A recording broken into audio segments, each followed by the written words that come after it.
Chers auditeurs, chères auditrices, je vous salue dans le puissant nom de notre Seigneur Sauveur Jésus-Christ. Aujourd'hui, nous allons parler d'un merveilleux enseignement qui a pour thème la porte étroite. La porte étroite qui veut dire quoi?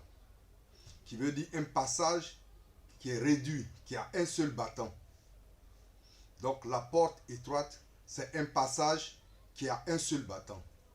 Et pour passer par ce passage-là, il faut se mettre sur le côté. Parce qu'en face, on rentre difficilement. Tellement que cette porte-là est réduite. Alors aujourd'hui, nous allons savoir c'est quoi la porte. Qui est la porte étroite? Et ensuite, nous allons savoir pourquoi c'est lui qui est la porte étroite. Nous allons aller à Matthieu 7, verset 13. Entrez par la porte étroite, c'est-à-dire le passage qui est réduit. Car large est la porte, spacieux est le chemin qui mène à la perdition. Et il y en a beaucoup qui entrent par là.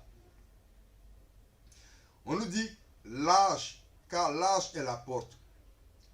Spacieux est le chemin qui mène à la perdition. La porte est large, c'est-à-dire c'est une porte à deux battants et de grands battants. On peut passer par là à 20 sans se frôler. Et cette voie-là nous mène à la perdition.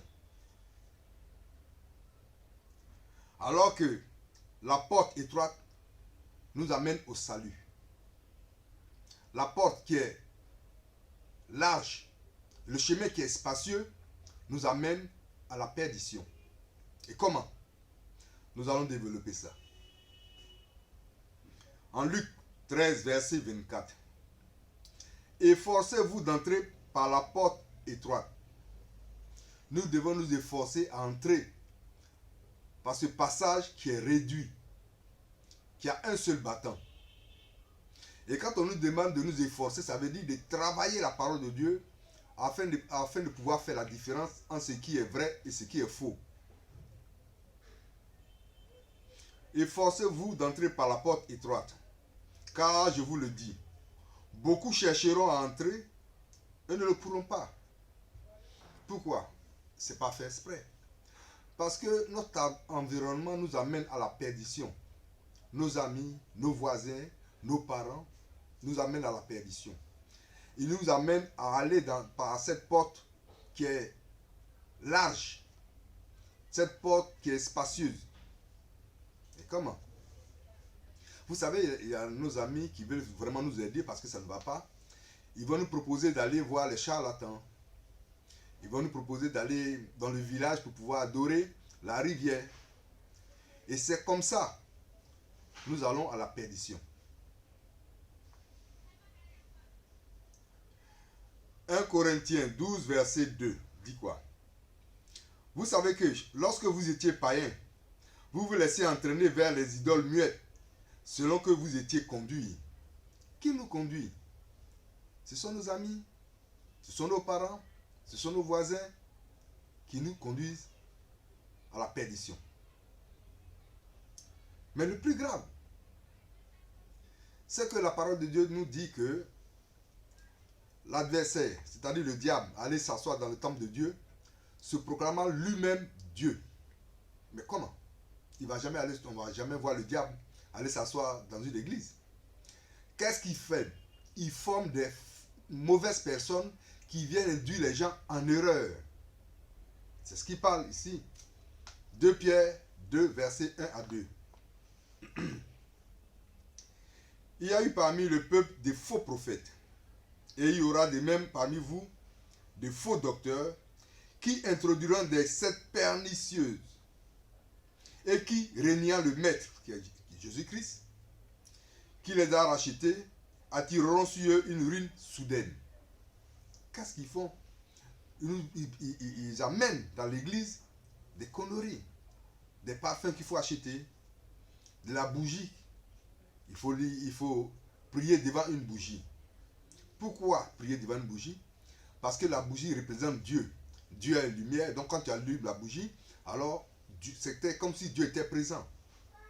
Ils vont passer par des talismans, Vous savez, les gens aiment bien dire, aide-toi, le Seigneur t'aidera. Et cela veut dire quoi? Nous sommes des Africains. Nous ne devons pas oublier nos cultures, nos traditions. Donc nous devons prendre un petit basse, c'est-à-dire talisman, et puis maintenant Dieu va nous aider. Ça, c'est la porte spacieuse. C'est la porte qui est large. C'est la porte qui mène à la perdition. Même, ils vous diront souvent d'aller à la rivière pour prier devant la rivière. Ils vous diront d'aller devant le baobab pour prier devant le baobab. Parce que c'est le baobab qui a aidé les grands-parents, le village, à pouvoir se sécuriser pendant que l'adversaire les attaquait. C'est diabolique. Et même, il y a des pasteurs qui le font. En Acte 19, versets 23 à 27. Il suivait à cette époque un grand trouble au sujet de la voie du Seigneur, c'est-à-dire le chemin du Seigneur, la route du Seigneur. Un nommé Démétrius, orfèvre, fabriquait en argent des temples de Diane et procurait à ses ouvriers un gain considérable, c'est-à-dire quoi? L'argent. Il recevait beaucoup d'argent. Verset 25. Il les rassembla avec ceux du même métier et dit: ô homme, vous savez que notre bien-être dépend de cette industrie. Ils ne pensent pas à vous.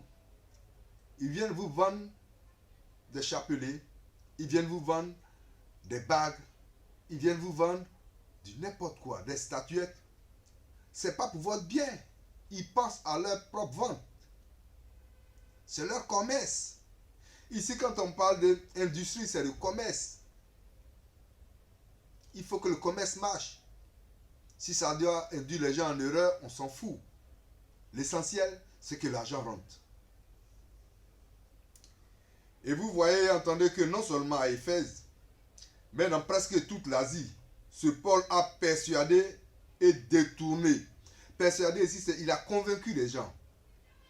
Et il a changé leur mental. Il leur a dit que c'était diabolique d'aller adorer les idoles. C'était diabolique de porter des croix. C'était diabolique de mettre des statuettes dans les coins de la maison pour aller prier dessus.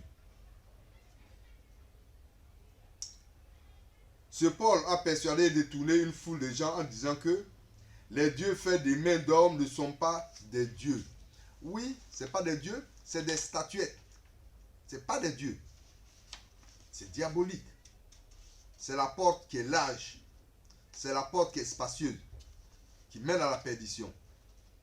Dieu, on ne voit pas Dieu, on ne représente pas Dieu. La parole de Dieu nous dit que Dieu est esprit. On ne voit pas un esprit. Et Jésus-Christ a dit, il faut que ceux qui l'adorent en esprit et en vérité. Donc on n'a pas besoin de se présenter quelque chose en face, une bougie allumée. Non, c'est diabolique. Verset 27. Le danger qui en résulte, ce n'est pas seulement que notre industrie, c'est-à-dire notre commerce, ne tombe en discrédit. C'est encore que le temple de la grande déesse Diane ne soit tenu pour rien. Et même que la majesté de celle qui est révérée dans toute l'Asie et dans le monde entier ne soit réduite à néant. Ça, c'est du mensonge. Ils pensent à leur propre vente. Ils trouvent des excuses pour dire que non, on va commencer à dénigrer Diane. Mais c'est diabolique. Vous savez que depuis l'Ancien Testament, les gens adoraient Astarté, Baal, et puis à un moment c'est devenu Diane des Éphésiens, et maintenant c'est devenu Marie. C'est-à-dire, c'est le même produit qui est à l'intérieur, mais c'est la carapace qui change. On parle c'est l'habillage. Nous venons maintenant à Matthieu 7, verset 14. Mais étroite est la porte, resserrez le chemin qui mène à la vie. Et il y en a peu qui les trouvent. Il y en a peu qui trouvent cette voie-là, cette porte-là, réduite. Parce que chacun cherche à trouver une personne qui va l'amener au salut. Alors qu'il y a une seule voie qui nous amène au salut. En Jean 10, verset 9. Jésus dit, je suis la porte. Si quelqu'un entre par moi, il dit je. Il n'a pas dit nous sommes. Il dit je suis la porte. Si quelqu'un entre par moi, il sera sauvé. Il entrera et il sortira. Et il trouvera des pâturages. Oui, il y a des gens qui disent que il faut passer par Krishna pour avoir le salut. Il y a d'autres qui demandent de passer par Bouddha, d'autres par Mahomet, d'autres par Branham. Maintenant même, on demande de passer par Kakou Philippe. Bon, ça, je ne sais pas. Jésus-Christ dit, je suis qui? Je suis la porte. Il n'a pas dit, nous sommes la porte. Je suis la porte. Si quelqu'un entre par moi, il sera sauvé. Il entrera, il sortira, et il trouvera des pâturages. Il dit je, il n'a pas dit nous. En Jean 14, verset 6, il dit, Jésus lui dit, je suis le chemin, la vérité et la vie. Nul ne vient au Père que par moi. Il dit, il n'a pas dit nous sommes le chemin, il dit je suis le chemin. Mais je vais vous donner une figure. Vous allez voir que ça va s'ajuster comme la parole de Dieu. En venant par exemple de l'aéroport, si nous voulons aller à la station à péage, il va falloir prendre le troisième pont de l'aéroport. On veut arriver directement à la station à péage, il va falloir prendre le troisième pont. Si on prend le pont Félix Houphouët-Boigny, on ne va pas arriver à la station à péage. Si on prend le pont Général de Gaulle, on ne va pas arriver à la station à péage. Donc, le pont, le troisième pont, HKB, est Jésus-Christ. La station à péage est Dieu. Donc, Jésus-Christ est le chemin qui nous mène directement à la station à péage qui est Dieu. C'est ça. Dieu est la station à péage, Jésus-Christ est le chemin. C'est pas, on ne passe pas par tous les chemins pour arriver à la station à péage. En passant par l'aéroport, pour atteindre la station à péage, il va falloir passer obligatoirement par le pont HKB. C'est pareil. Pour pouvoir atteindre Dieu, il faut forcément passer par Jésus-Christ. Ce n'est pas par quelqu'un d'autre. Jésus dit, je suis le chemin, la vérité et la vie. Nul ne vient au Père que par moi. Il n'a pas dit nous. En 1 Timothée 2, verset 5.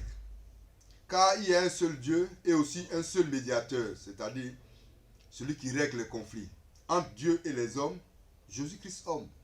C'est lui seul. En 1 Jean 2, verset 1. Mes petits enfants, je vous écris ces choses afin que vous ne péchez point. Et si quelqu'un a péché, nous avons un, il n'a pas dit deux, nous avons un avocat, c'est-à-dire un défenseur des intérêts. Un, il n'a pas dit deux. Un avocat auprès du Père, Jésus-Christ le juste. En Actes 4, verset 11 à 12. Jésus est la pierre rejetée par vous qui bâtissez et qui est devenue la principale des langues. Il n'y a de salut en aucun autre, car il n'y a sous le ciel aucun autre nom qui a été donné parmi les hommes par lequel nous devons être sauvés. Aucun autre. Seul Jésus-Christ. Aucun autre. Bouddha, Branham, Krishna, tout cela, c'est zéro. C'est Jésus seul qui est le chemin, la vérité et la vie. En Acte 10, versets 42 à 43.